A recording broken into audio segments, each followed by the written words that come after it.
Hey everyone, welcome back to the channel. My name is Danny Chess and welcome back to 1 Year 365.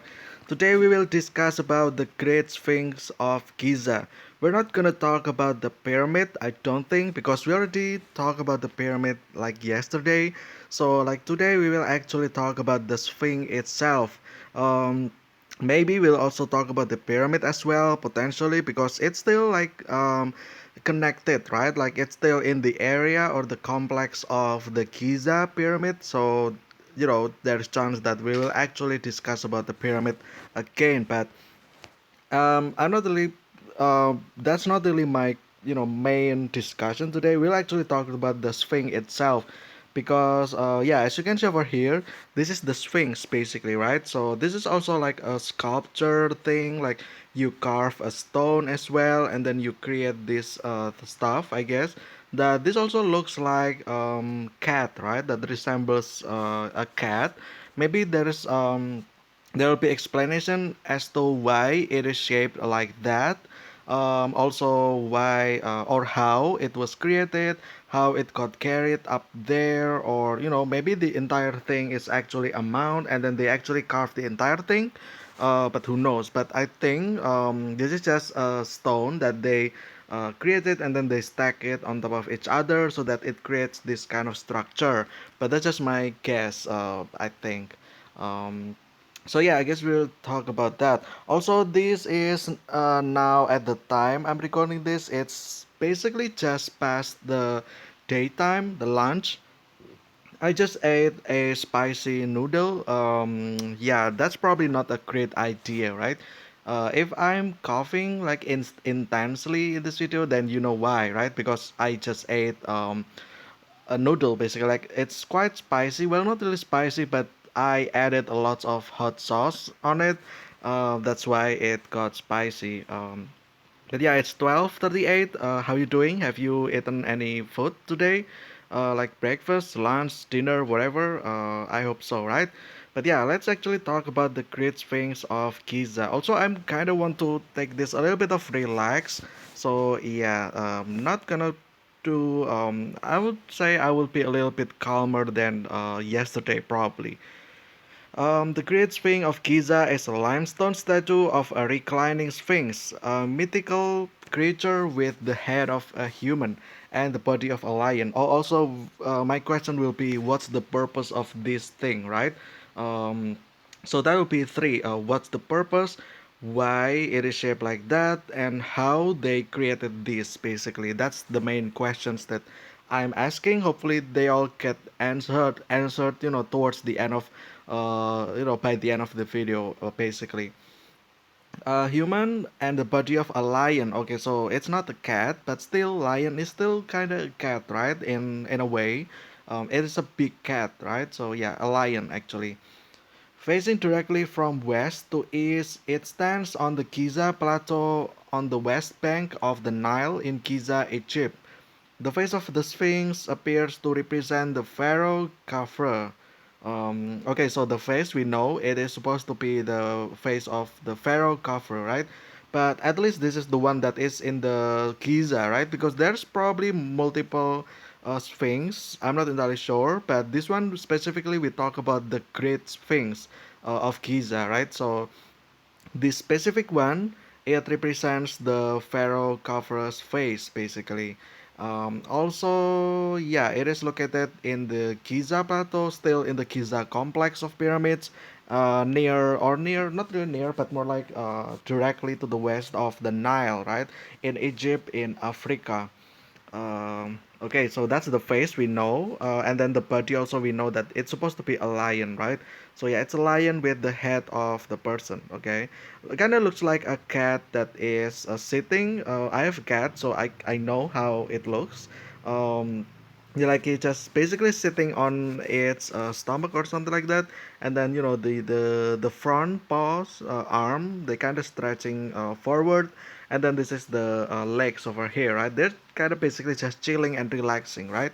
Also, like a great choice of pose. If you ask me, you can basically make like an actual lion that is standing, right? That is not sitting like this, like a standing. But they chose to make it the one that is standing, or I mean sitting or relaxing, which is again interesting in its own. Shown within Egypt. Okay, so I guess it's the locations over here, and I also think that this is probably the Nile River over here, the one that is over here. There's this stream over here, the blue line over here, or either that or this one over here. But I doubt it is this one because it's quite too big, I think. Yeah, I think the Nile River is the one over here. This one. There's that blue string of line, right? Location Giza, Egypt, region Egypt. Okay, that's quite information. Coordinates there again, same as usual. If you click on this, I think you will be taken to that part. Like the Giza basically. And then the length is 73 meters. Width will be 19 meters. Okay, so the length is about 240 feet. So 73 meters, I think that's like um let's say a house, a block of house, a house has like let's say 20 meters wide, right? Without considering the lawn, the land, like the backland, the park, whatever. It's just the house, right? So it's like I would say like almost 4 to 5 house if you put that next to each others, right? So yeah, that's quite lengthy, but not as long as I thought it would be, because compared to the actual pyramid, right? The pyramid is big, so I'm expecting that the Sphinx will be almost, as big as that, right? But I guess it's there comes to maybe like the complexity as well, how difficult it is to actually create that. Maybe that's one of their main concern about why the size is only this big, right? I mean, it's big, don't get me wrong. If I stand there, the height is actually 20 meters, right? That's actually quite tall, if you ask me. 20 meters is basically, so we know the width is 5, or the length, right? The length is about 5 house. Then the height would be, considering one house is about like again the distance between the floor to the ceiling is usually 4 meters, so that's 5 times of that. So it's like a 5-story house basically, or a 4 stories house with a roof. Oh, I mean every house has roof. I mean with also calculating the height of the roof as well. So that's probably like four stories house basically, which is actually quite big, quite tall if you ask me. If I stand there, then I will be like I don't know, like less than 10% of the height actually, which is again if I look up, then I would say that it is more than 10 times taller than me, right? But yeah. Material limestone, that's actually the same as the material that they use to make the pyramid as well, I believe. Yesterday we talked about that, right? The limestone, which make or build the pyramid of Giza. The reason why limestone is because of the properties of the material, because it's actually a reflective. The surface is quite reflective. So if you look at from the distance, if it's gets shined by the sun, it will look a little bit, like shiny, glimmering, sparkly, and stuff like that. Condition partially restored. Okay, that's something. There might be a story about that as well, as to why it was probably, it needs to be restored. Maybe it got distracted, by weather or whatever, right? Um, but yeah, the original shape of the Sphinx was cut from the bedrock. Shape of the Sphinx. Okay, so that the body or the head, right? From the bedrock, and has since been restored with layers of limestone blocks.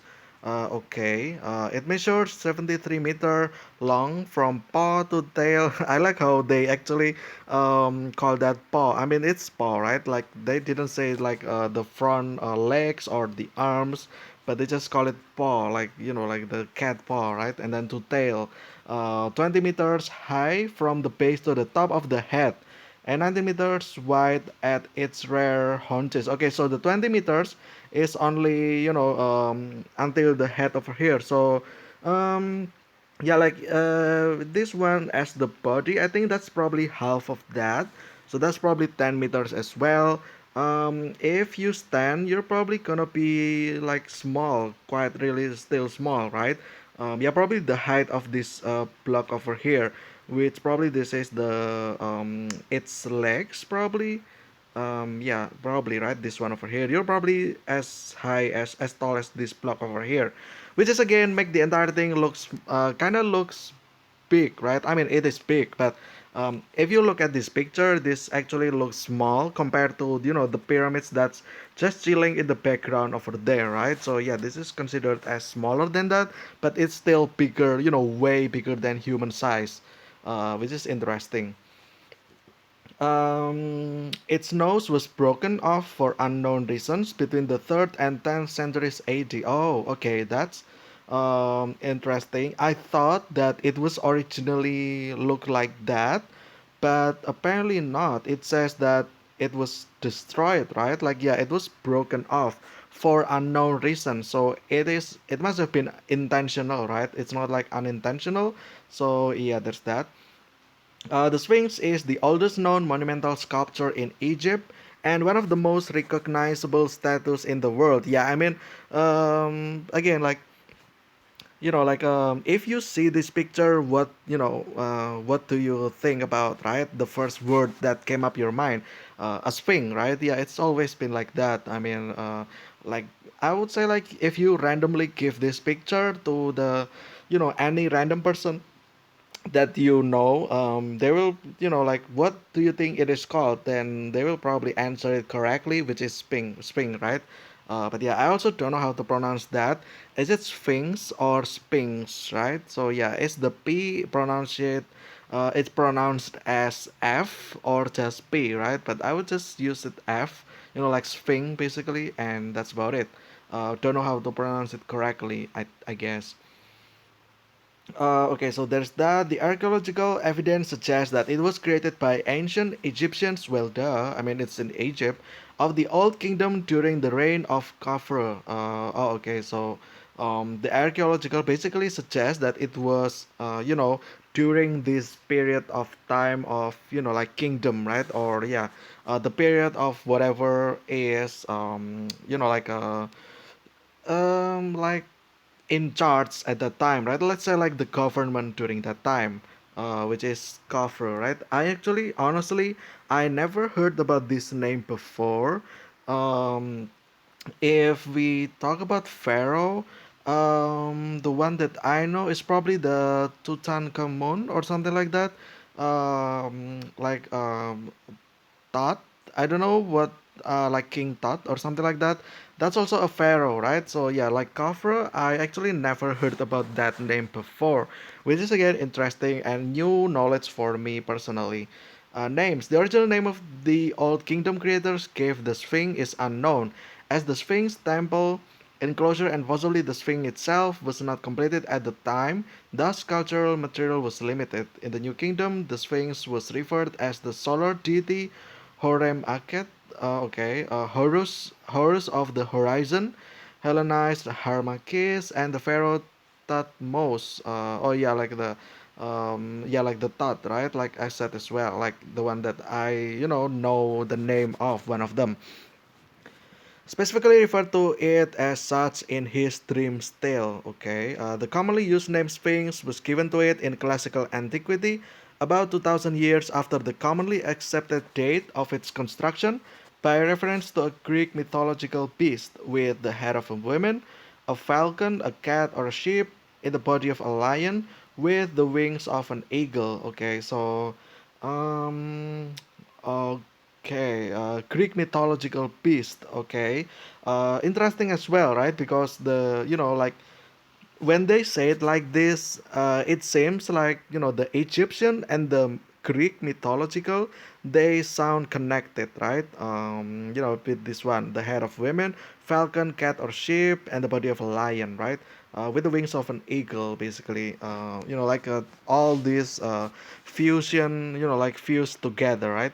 Although, like most Egyptian sphinxes, the Great Sphinx has a man's head and no wings. Yeah, that's the one that differs from the Greek mythology. But then again, over here, um, we know that it is not completed in the old kingdom. I think, yeah, thus the cultural material was limited, right? The spring itself was not completed, right? I think my theory is that maybe they will actually add the wings, but the fact that it was not completed at that time, and probably, like the newer in the new kingdom, they kind of abandoned that potentially. I'm not entirely sure. Maybe the person that was working for that was no longer there, like maybe died or something like that, so it was not continued, right? Maybe if it was finished at the time, maybe it will actually have the wings, right? But yeah, the English word sphinx comes from the ancient Greek, transliterated sphinx, apparently from the verb squeeze. Okay, after the Greek sphinx was, who strangled anyone who failed to answer her riddle. Okay, that's interesting, also morbid at the same time. I also, there's also a movie as well. I think it was called, what is it, like God of Egypt or something like that. And the movie, actually, there is a sphinx that will actually give you a riddle. If you cannot answer the riddle, then you will be killed, basically. But yeah, it's actually quite interesting thing, right, to consider. Medieval Arab writers, including al-Makrizi, called the sphinx by an Arabized Coptic name, okay, which in turn comes from ancient Egyptian. Okay, this is just the name of that, right? The terrifying one, literally father of dread, which is a phono-semantic matching of the Coptic name. Okay, that's that. History. Okay, let's go to history over here. Old Kingdom, natural rock formation at Farafra, Egypt. Okay, that's actually interesting. And it says natural rock as well. I think what happened here is probably like the weather, right? Maybe the entire thing was like a bedrock or a mound of rocks, and then it got eroded by the weather. Like basically got eroded, right, or corroded, whatever you want to call that, by the weather, by the rain, by the sun as well, the heat. And then, just like any other geology stuff, right? If you hit a mineral, then it will, the formation of the minerals inside will start to crack, right? And then it becomes fragile, and then after that, if it got pushed by a little of force, then it will just crumbles apart, right? Like, I know because I also study about that as well during my background in engineering.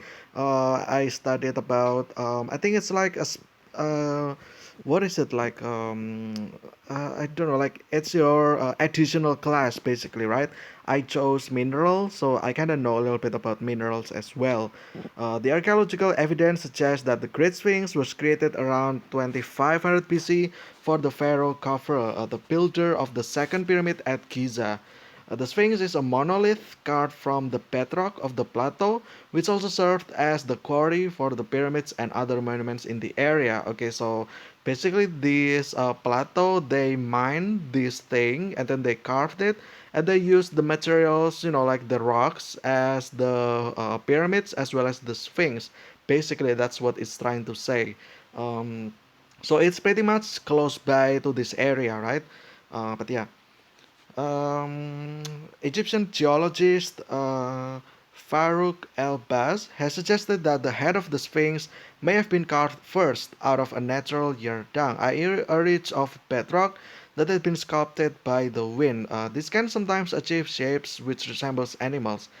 Suggests that the moat or ditch around the Sphinx may have been quarried out later to allow for the creation of the full body of the sculpture. Oh yeah, okay. So basically, they literally dug out the land like close to the actual Sphinx, and then used that as the body of the Sphinx. Interesting. The stones cut from around the Sphinx body were used to construct a temple in front of it. However, neither the enclosure nor the temple were ever completed. And the relative scarcity of Old Kingdom cultural material suggests that a Sphinx cult was not established at the time.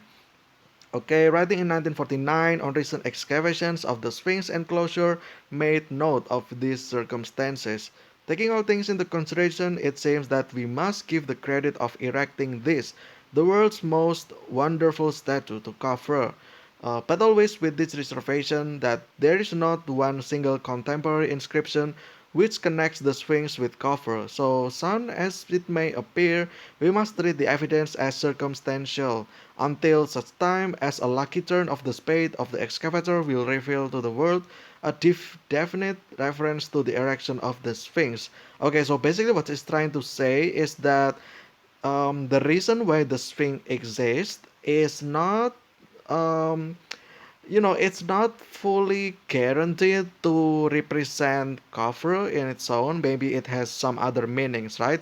But because it was there and then it was during the period of cover, then might as well consider that the Sphinx was supposed to, commemorate or, to remember or memorable cover, right? So yeah, and basically this over here, this paragraph said that it might not be the case and might be something else.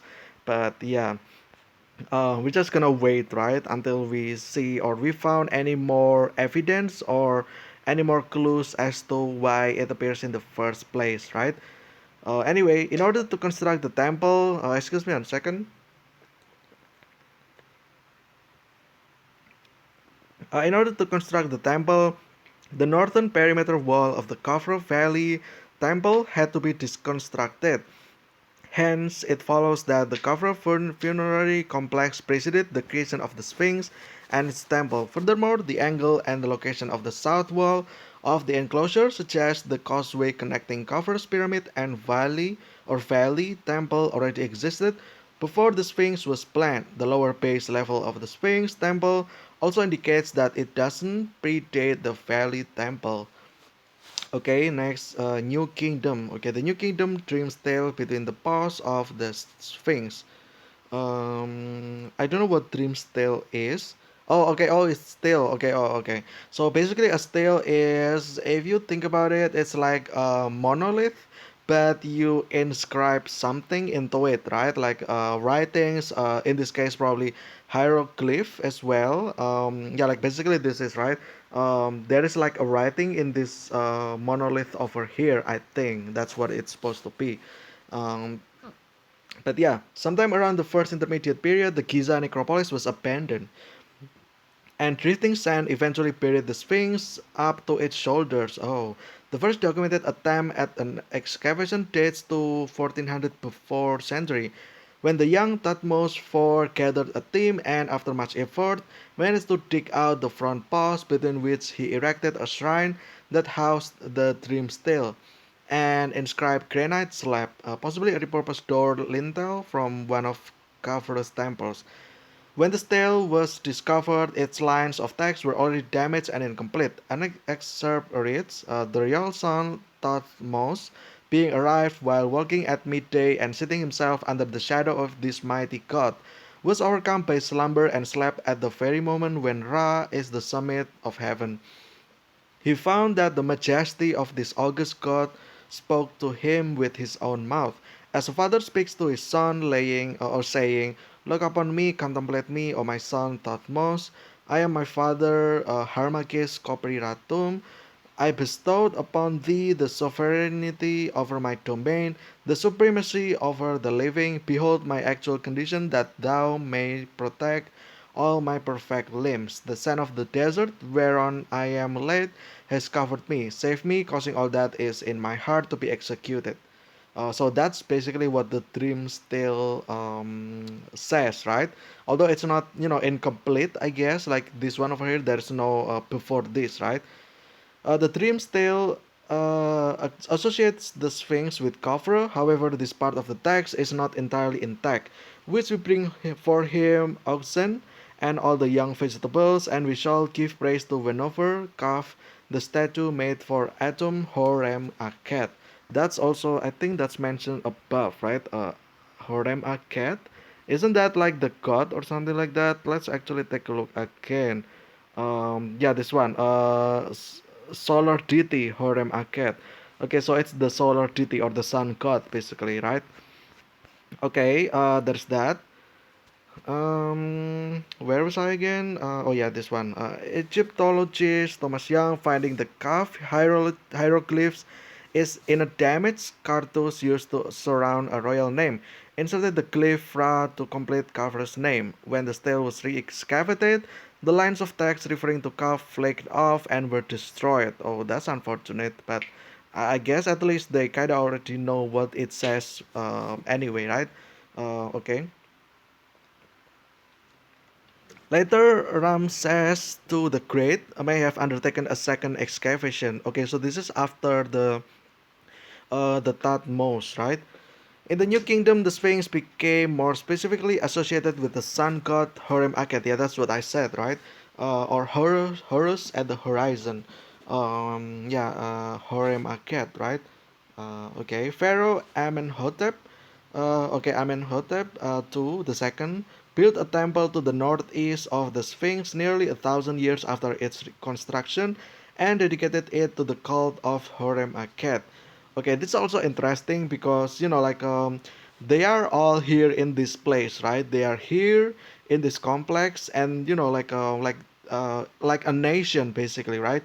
And then like nowadays you can call it like a country, and then there is presidents, there is government, and then it got transferred into the next president, right? I think this is also the same as that, and then that like each new pharaoh, they will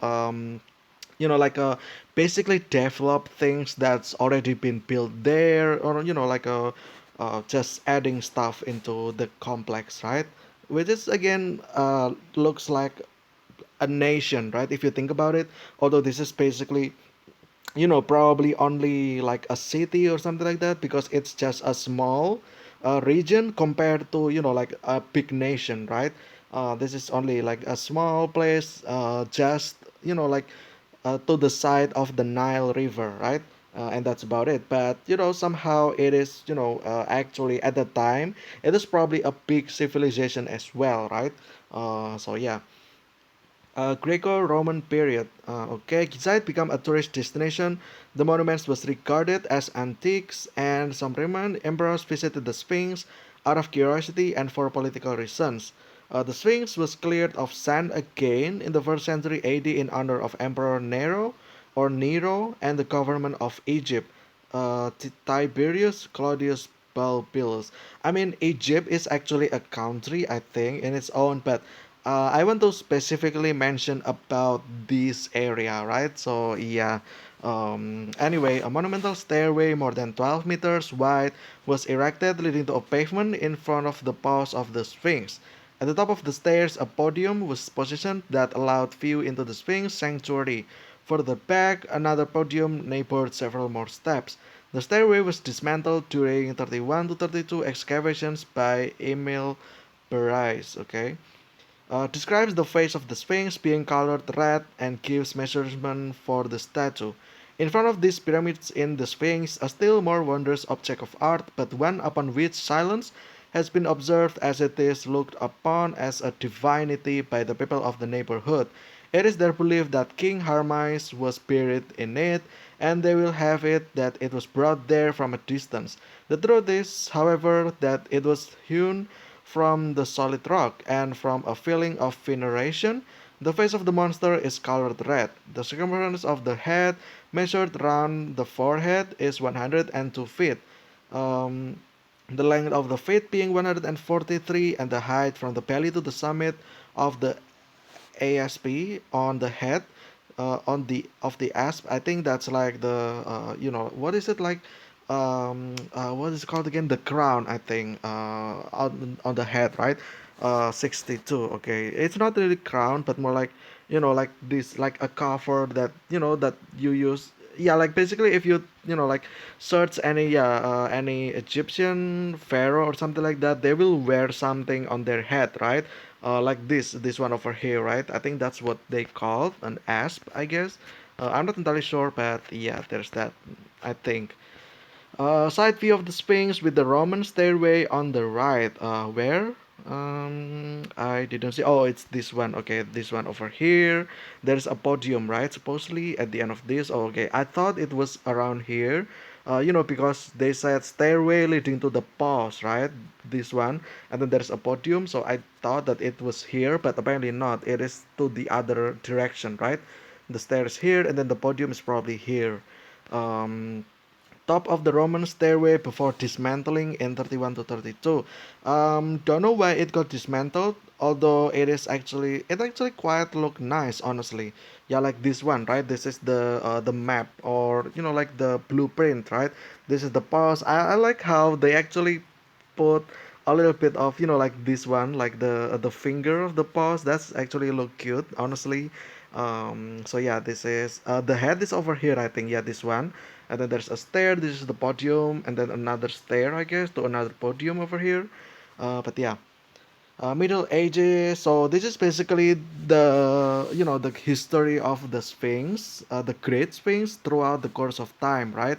We know it from the what is the start of this? The New Kingdom over here, the Old Kingdom, the New Kingdom, and then after that we know this one, the Greco-Roman period, and then after that we are at Middle Ages period over here. Some ancient non-Egyptians saw it as a likeness of the god Horus.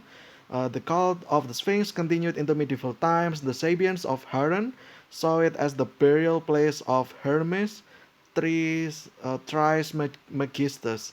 Arab authors describe the Sphinx as a talisman which guarded the area from the desert. Um, Describe it as the talisman of the Nile, of which the locals believe the flood cycle depended upon. Stated that those wishing to obtain bureaucratic positions in the Egyptian government gave incense offering to the monument. Oh, okay, I see. So, like basically it's like if you want to, to or get involved in the politics and stuff like that, then you might want to visit this area for blessing, right? So that maybe you get chosen, you got elected, and then that your empire or whatever you want to call that, it develops greatly, right? So yeah. And then early European descriptions of the Great Sphinx of Giza. Over the centuries, writers and scholars have recorded their impressions and reactions upon seeing the Sphinx. The vast majority were concerned with a general description of it, including a mixture of science, romance, and mystique. A typical description of the Sphinx by tourists and leisure travelers throughout the 19th and 20th century was made by John Lawson Stoddard. It is the antiquity of the Sphinx which thrills us as we look upon it.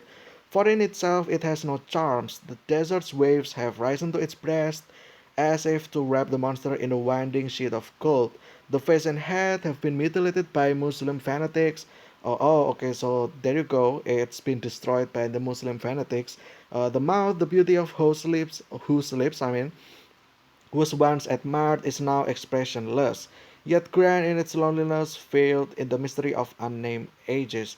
The relic of Egyptian antiquity stands solemn and silent in the presence of the awful desert, symbol of eternity. Here it disputes with time, the empire of the past, forever gazing on and on into a future which will still be distant when we, like all who have preceded us and looked upon its face, have lived our little lives and disappeared. Oh, that's actually quite nice of saying, but yeah, I guess. So yeah, basically there's that. Also, we know. Actually, now I remember because in Muslim story, they actually mention about a period of time in Egyptian as well. So there is this Moses, and the Pharaoh, one of the Pharaoh actually, and this Pharaoh is actually like very cruel, right?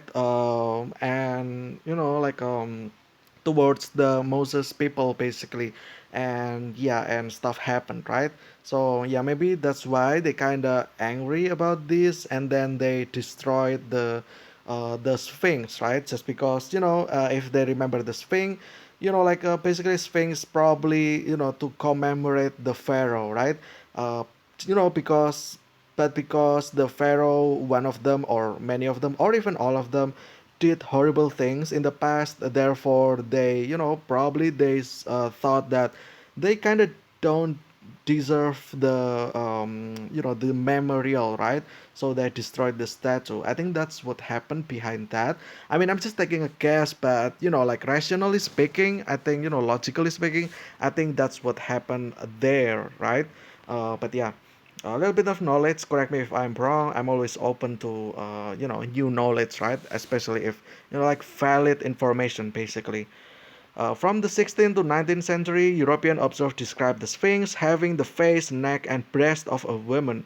Examples included Johanna Selferix. Okay, this is all the names. Most early Western images were book illustrations in print form, elaborated by a professional engraver from either previous images available or some original drawing or sketch supplied by an author and usually now lost. 7 years after visiting Giza, described the Sphinx as the head of a colossus, caused to be made by Isis, daughter of Inachus, then so beloved of Jupiter. He or his artist engraver, pictured it as a curly-haired monster with a grassy dark color. Athanasius Kircher depicted the Sphinx as a Roman statue. And then this one Sphinx is a pinch-faced, round-breasted woman with a straight-haired wig. George Standy stated that the Sphinx was a harlot. Interpreted the headdress, as a kind of hairnet, while Francois de la, okay, had a rounded hairdo with bulky collar. Okay. So yeah, that's what people depicted the Sphinx as, right? As to why it looks like that, I guess. Okay, we still haven't found any of the how did they do that. I mean, we kind of already know, right? I mean, it's from, they basically dug out some land, some, like the dug up the area from the, the plateau, and then they carved that, and then they, basically carved the body and carve the paws and then carve the head as well, and then they assembled it, right? I don't know how they assemble it, and I don't know why the head still intact. I'm not sure if the entire thing was carved like together, or like they were carved separately and then they got assembled after that, right? So I'm not entirely sure, but by the looks of things, I think they were actually carved like as a one, like they carve the head first and then they carve the rest of them, the body and then the paws as well, I think. But yeah, and then there's all these pictures over here, illustrations as well, modern excavations. Okay, in 1817 the first modern archaeological dig supervised by the Italian covered the Sphinx chest completely. Okay, here we go. Another statement, I guess. In the beginning of the year 1887, the chest, the paws, the altar, and plateau were all made visible. Flights of steps were unearthed, and finally accurate measurements were taken of the great figures. The height from the lowest of the steps was found to be 100 feet, and the space between the paws was found to be 35 feet long and 10 feet wide. Okay. Here there was formerly an altar, and a stele of Tutmosis IV was discovered. Yeah, like the original, the dream stele, basically, right?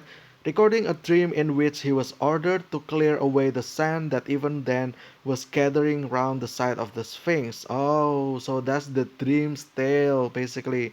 Okay, so I guess, yeah, I guess I can understand now why it's called the dream stele.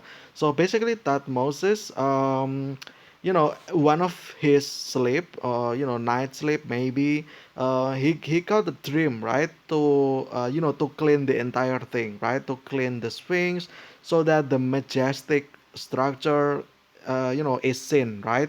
Therefore, because of that dream and that specific dream, then Thutmose decided to do that, and then he made the dream still, right? And then he placed it there, basically. That's why. Okay, that's actually interesting history there. um yeah, like if somehow one day or one night I got a dream from my descendant, like grandfather or my great grandfather, to like, hey Danny, clean those lawns of yours, right? Like I built something there, right? So yeah, go clean it off, and so show that to people basically. Then I will probably most likely do that as well, right? Because at that point I was probably also curious what they are building, right? So maybe that Moses over here also, like curious about why there is a head structure over there, but no body, right? Maybe the body is covered by the sand, and then they decided to uh, dug that out.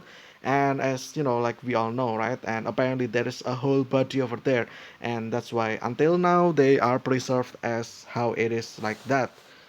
Opinions of early Egyptologist. Okay. Word of divided opinion regarding the age. Okay. So this is basically a talk as to what's the original age of the Sphinx, right?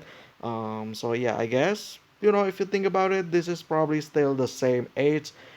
During the first era of the Egyptian civilization, basically, right? So if you know when the Egyptian civilization started, well, I guess the Sphinx also was created there as well, right? Logically speaking, right? During that time as well. So yeah. Okay, modern descending hypothesis. Okay. Detached birth of the Sphinx and concluded the star is more indicative of Pharaoh Khufu. Okay.